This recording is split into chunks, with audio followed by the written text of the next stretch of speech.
today on the Empowered Wife podcast? I I I don't know how to. I Mhm. just feel like if I act cheerful, it's met with resentment. Mhm. Um, I I made breakfast for him while he was running out to work the other day, and he said, "Stop doing things for me."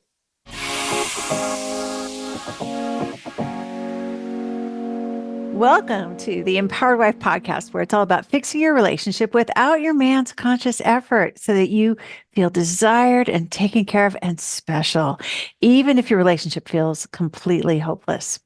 I'm Laura Doyle, and today's episode is about what happens when your husband is bent on divorce, a true first coaching session. This is a very special treat because you're going to get to listen to the real first coaching session of a wife who was in that very predicament where her husband was bent on divorce. And she came on a group call in Ridiculously Happy Wife with Master Coach Kathy Murray. And her very first coaching call ever. Now, normally, group coaching calls are for members only. And most of them are not recorded for the safety of the members. So this is a rare treat. I got special permission from this student to play this call for you so you could hear what it was like for her when she was in the middle of a huge breakdown in her marriage.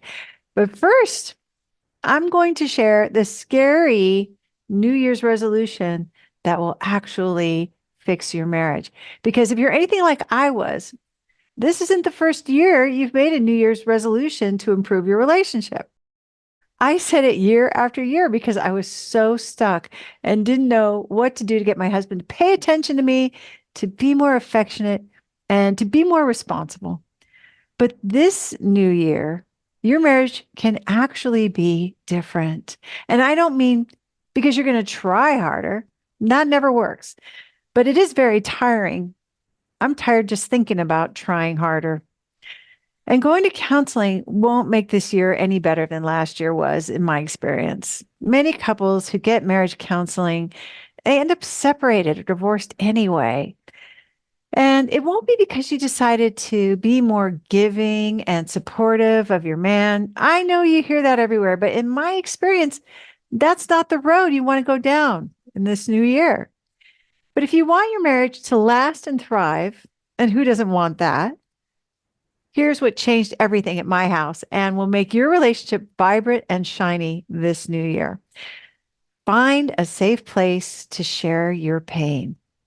So, when I was near divorce, I tried to keep our troubles under wraps so that no one would know how messed up we were. And I thought I was hiding the hostility pretty well. But looking back, I bet I wasn't about to be nominated for any Academy Awards. People who knew me, they knew something was up, right? I was trying to keep up appearances, and that was exhausting.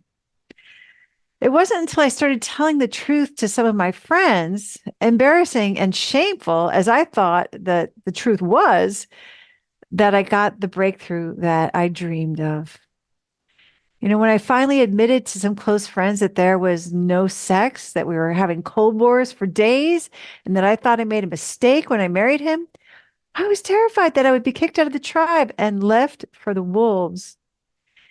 Instead, I started to get the support that I needed, support that had eluded me when I was acting like we were the perfect couple. And looking back, I can see how acting like everything was fine made it seem like I didn't need any support because I already had all the answers.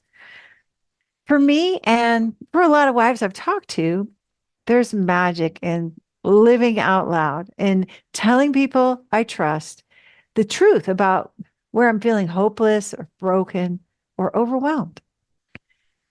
Kathy Murray, the master coach you're going to get to eavesdrop on in a few minutes, squirmed like a third grader who had just eaten all her Halloween candy when she first shared with me that her marriage had been sexless. She was feeling shame that maybe she wasn't desirable to her husband, so she didn't want anyone to know.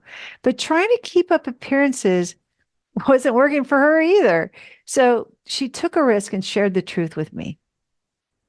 And I was in no position to judge her because we'd had the same problem at my house. So Kathy was so relieved to share that secret because it busted the shame and it let her know that she wasn't the only one. And since I related to her, she could see the challenge in a new way, not as something to be ashamed of, but something she could get support around and even fix in her marriage, which is exactly what she did.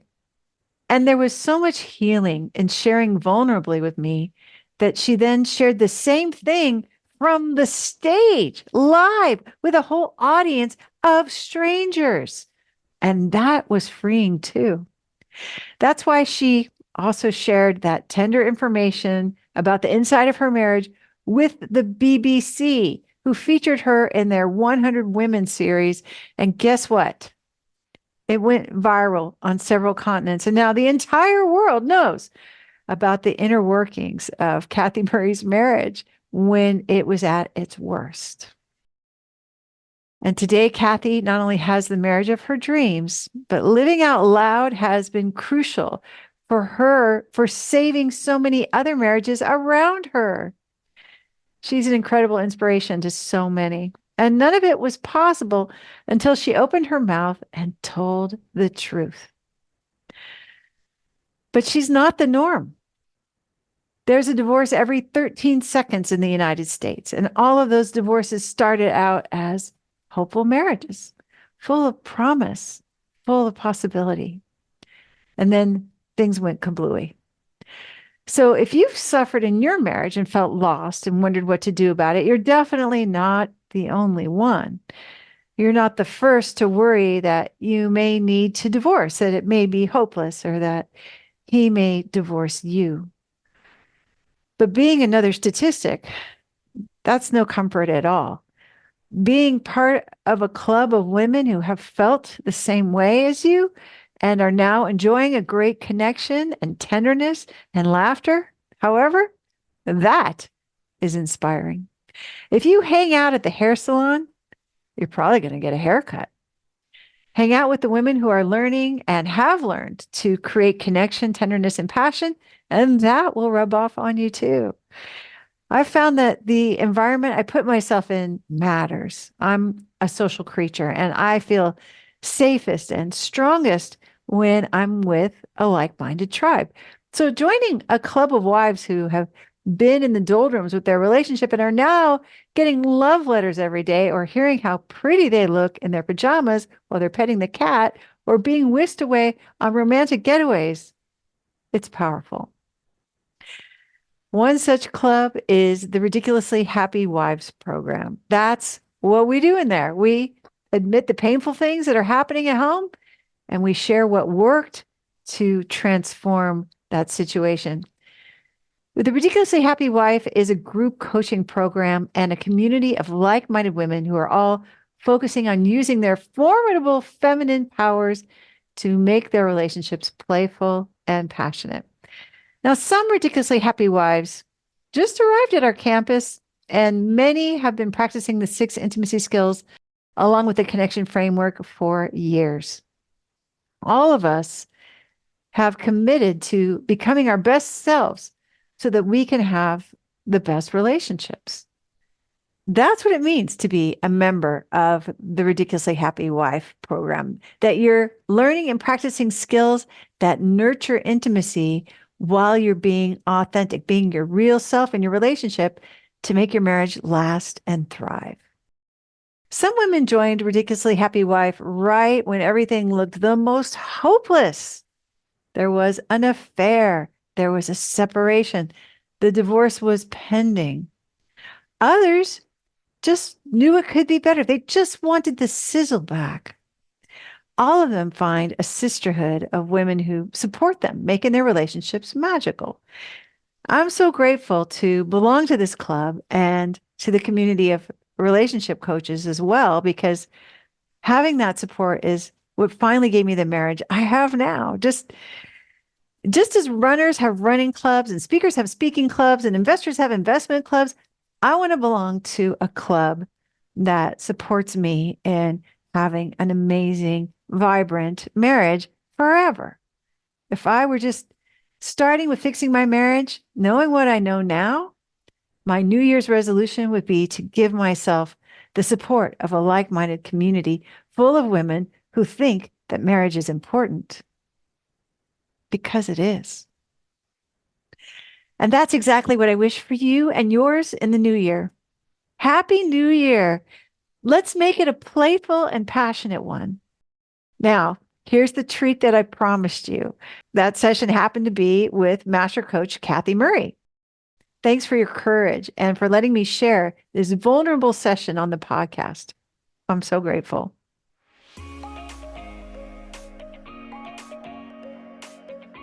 If you're wondering how to get started with fixing your relationship and making it shiny again, then you need a roadmap.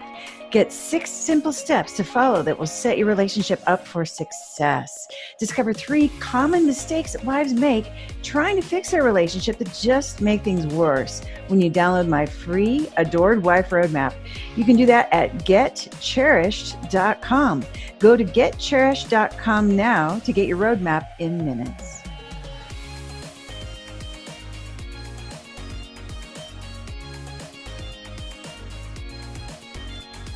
I want to invite someone who's never received coaching before here on my call, someone brand new. Who would like to receive coaching today? Who's really struggling? Who is feeling like they have a lot of needless emotional turmoil, or they're wanting to have a breakthrough? Who's never received coaching from me and would like to receive coaching? I would. Thank you for saying yes to yourself. It would be my honor to be your coach. Welcome. Thanks for saying yes to yourself. So tell me, what's going on in your world? Well,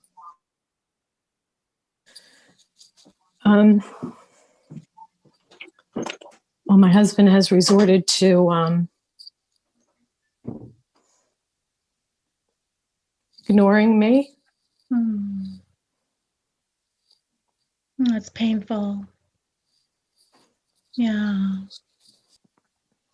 My 2 oldest children are going to be going back to college in a couple of weeks, and I'm just anticipating things getting worse from here. I hear you are really anticipating things are going to get worse, and that your husband is ignoring you, and that your children are going back to college. That sounds really painful and lonely.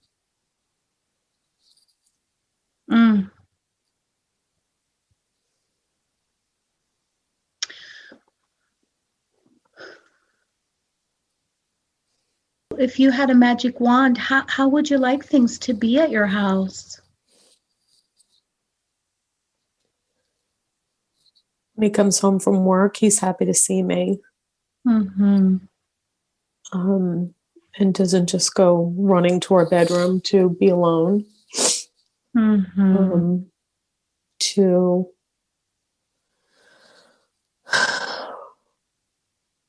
hug me when he comes home.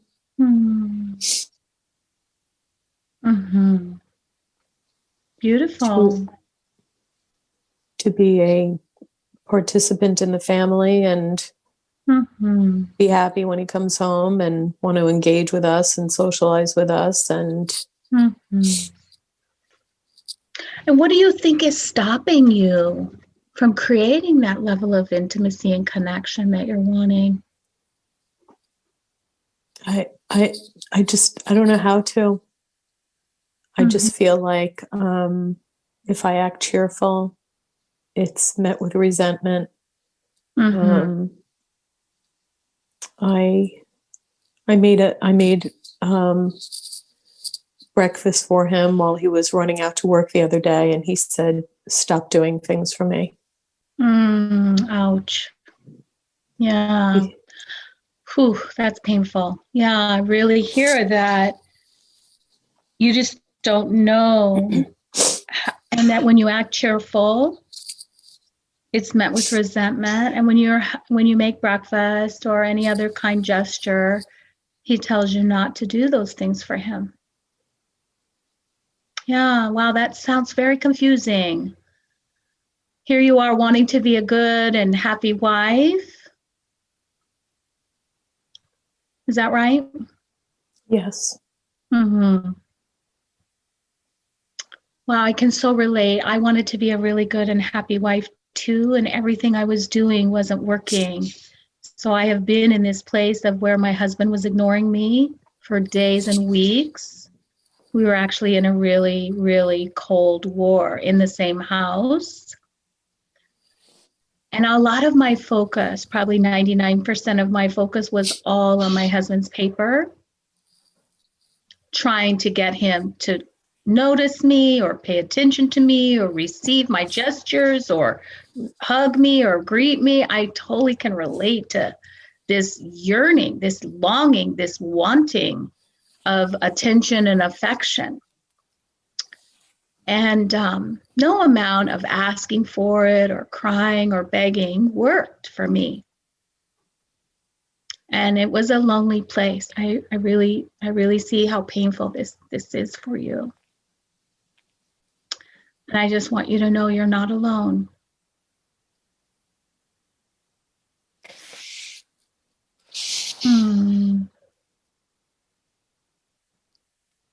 What do you think got in the way that created this Cold War that you're in?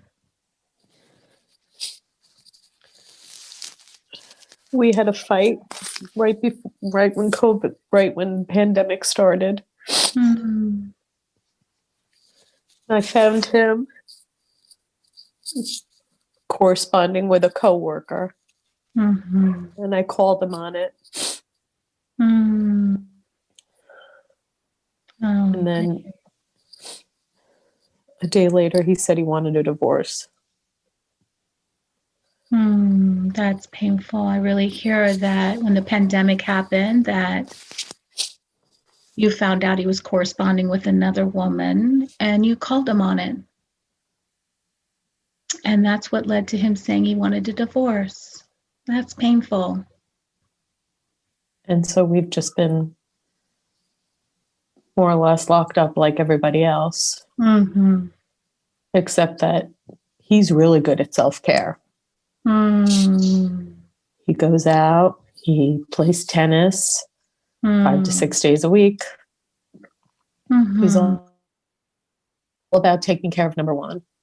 I'm so glad you're here, and I want to acknowledge you for receiving coaching today. I just can remember being very similarly just exhausted and sad and heartbroken. And I just want you to know these skills are really powerful. And I'm so glad you're here and that you have a coach and that you're so open and coachable. And again, getting back to my experience, one thing that really mattered for me was staying entirely on my paper and focusing on me. And as counterintuitive as it may sound, getting happy was the pathway. But it wasn't without restoring respect. They really did go hand in hand for me to really restore the intimacy, the connection, and the emotional safety, so that it felt safe for my husband to come home and join us at the dinner table and for him to come home and greet me. It wasn't safe before I found these skills. It was really quite unsafe. A lot of criticism, a lot of disrespect, and I just didn't know it. And so my journey began with forgiving myself, doing that big apology, and starting to really focus on making myself ridiculously happy through self-care, but also apologizing every single time I criticized my husband, I corrected him, I interrupted him. Even when I was thinking negatively about him, I would have to clean that up with myself. There I go again, having these negative thoughts or gossiping to my girlfriends negatively. And I just didn't realize the impact that all that negative criticism had on the safety in my marriage and how disrespectful it was to my husband. And once I restored respect and I was filled up with self-care, I was available for my husband to show up. I mean, this was another piece that was so surprising for me to learn, is that I wasn't ready for him to show up because I was still miserable. I was still thinking negatively. And even if my husband showed up tomorrow in my early journey, I wasn't yet the woman or the wife that I wanted to be. So I took that time to focus on me, find out what made me tick, what made me happy. And through that practice of self-care while being respectful, through the cheat phrases of respect, like whatever you think, or I hear you, or not commenting or asking leading questions, all those ways in which we can show respect, it was remarkable how much that safety increased and my husband started coming towards me. I'm wondering how it might fit for you to make self-care a priority so you can be filling yourself up. It sounds like you're really exhausted, but also to practice the skill of respect in all the ways that maybe fit for you in your daily life with I hear you, or perhaps whatever you think, those cheat phrases of respect. What do you think? It's worth implementing. Awesome. Have you done the big apology yet? No, I just started today. Wow. Oh my gosh, you're going to make me cry. I want to acknowledge you. This is your first day and you're receiving coaching, raising your hand on the first day. Wow. Congratulations. Oh my gosh, I'm so excited for you. What's the big apology? So one of the things that I realized when I found Laura was I was been disrespectful for 10 years and I didn't know it. And it's why my husband stopped wanting to be with me. Right. And so I sat down and wrote an apology letter to my husband. And I did a full apology for all the past ways in which I was disrespectful. All the ways I criticized him, all the ways I corrected his parenting, all the ways I emasculated him. And I forgave myself as well. It was a big part of that apology was forgiving myself. I didn't know any better. I thought I was being a good wife. Thought I was being helpful.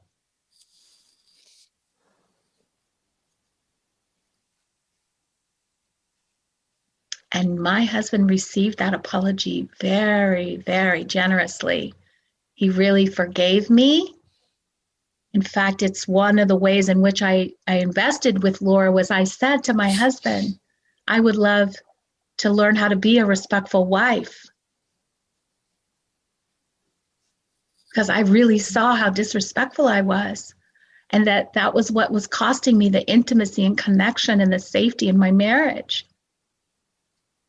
And these skills have just helped me continue the journey of being a respectful wife. And so I just love hearing that you're open to doing this apology to start a new day. It's a new day. Once you do that apology, right? For me anyway, once I did my apology, I still had to apologize because I didn't know that disrespectful comments continued to fly out of my mouth, like telling him how to drive or asking him a leading question or, correcting him. And I thought I was being helpful, but really it's disrespectful to a man. So, I'm excited because I know how much that apology has helped my marriage and how it continues to help to restore respect when I've been disrespectful. And so I'm hearing that you're willing to write the apology. Is that right? Mm-hmm. Oh, I'm so happy. I invite you to work with your coach too as soon as you get your first call going if you want support, or check out the respect module because Laura also talks about it there. And I also hear that you're willing to practice self-care. Is that right? Mm-hmm. Have you made your list of 20 yet? Not yet. All right. Would you like to start a little list right now so we can get you some self-care going right away? Would you be willing? Sure. Awesome. So what are some things that really fill you up and bring you joy? One of the things I love doing as of late, just to give you a few ideas, is I love jumping on my mini trampoline. I love walking in my neighborhood in nature. I love a cup of coffee, love iced tea. I love sweets. Actually, I have hard candies in my office and chocolate in my kitchen. And a little tiny piece of candy can just cheer me up. Okay. Talking with my girlfriends, painting my nails, reading a good book, watching a movie, taking a nap. These are some of my go-to self-cares. So what fills you up? I like watching movies. Nice. I like cooking.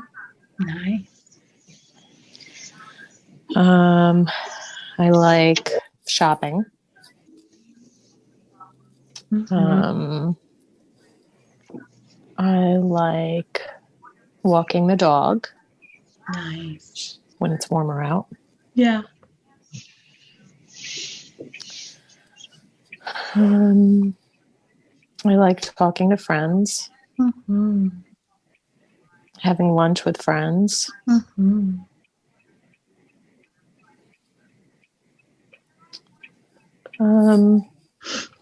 I like going places with the children, but I don't know if that's self. Mm-hmm. I like pedicures. Mm-hmm. You got a nice list going. Okay. Yeah, I love it. So I wrote all those things down. Did you write them down? Mm-hmm. Awesome. Are you willing to schedule 3 of those today and each and every day that you're in the program? Okay. And make them like a hair appointment or a dental appointment, a doctor's appointment, so that they're high priority on your list. That's what this is all about. Okay. 3 things a day. And if you want to do more, you're welcome to do more. I do about 6 to 10 a day. Okay. Just that's what I need to manage my well-being and my happiness tank. 3 is not enough for me, but we always invite women who are new to the program. Start there, right? You got a nice list going. I invite you to continue to add to your list. Maybe look at Laura's list in your self-care module. Borrow from her list. It's always fun to borrow from others' lists. And schedule those 3 things a day. And I just love how coachable and open you are to experimenting with making yourself happy, and also for the brave move of apologizing for whatever's on your side of the street that you want to be accountable for, that you just didn't realize then that it could be or is disrespectful. It's very brave of you. What are you taking away today? What are you seeing as a possibility for yourself out of our conversation today?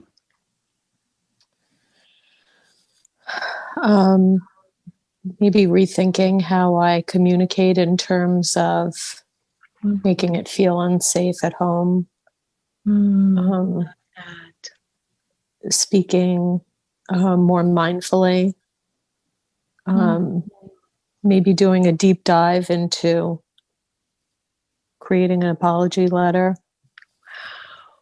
and trying to schedule something for myself, as little as it is, at least 3 times a day.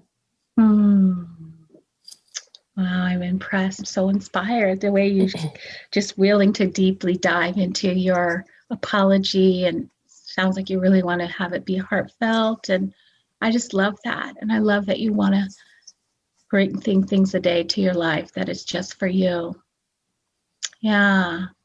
I just invite you to be gentle with yourself and give yourself this time to become the wife and the woman that you want to be to attract your husband back.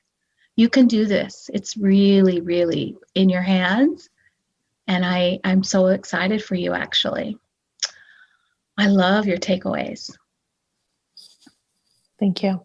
You're so welcome. What can I acknowledge you for today? Being open, being coachable, and a new mindset. Yes. I want to acknowledge you for being open and for being coachable and for being willing to try on a new mindset that's going to empower and serve you to attract your husband back to you, so you can have him come in through the door and coming up to you and giving you a hug and joining you at the dinner table and participating in all the ways that you shared with me in your magic wand scenario.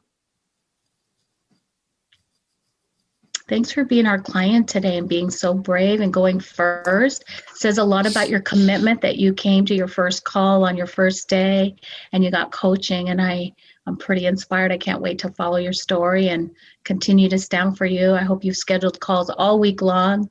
We have just calls every day of the week here on the campus, and it's so we can give you even more hope and inspiration on your journey. You might wonder, what happened with her marriage anyway? Well, I've invited her on a future podcast so she can tell you in her own words. According to a study at Harvard, and this was horrifying to hear, if you know a couple who's getting divorced, you are 75% more likely to get divorced too. Woo! It matters who you listen to, which is why over 7,000 women like you who think that having a great marriage is important have joined our free Adored Wife group. The Adored Wife group is a launch pad where you can meet our certified coaches and discover the best next steps for making your marriage last and thrive. It's 100% free to join.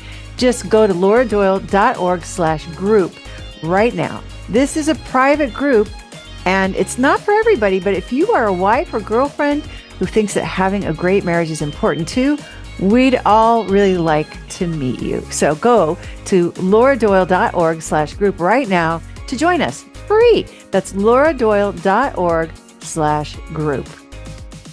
Listen and subscribe to the Empowered Wife podcast. On next week's podcast, I'll reveal the 5 mistakes that make him tune you out.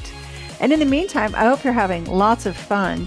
Today's fun fact is that people say I plagiarized these jokes. Their words, not mine.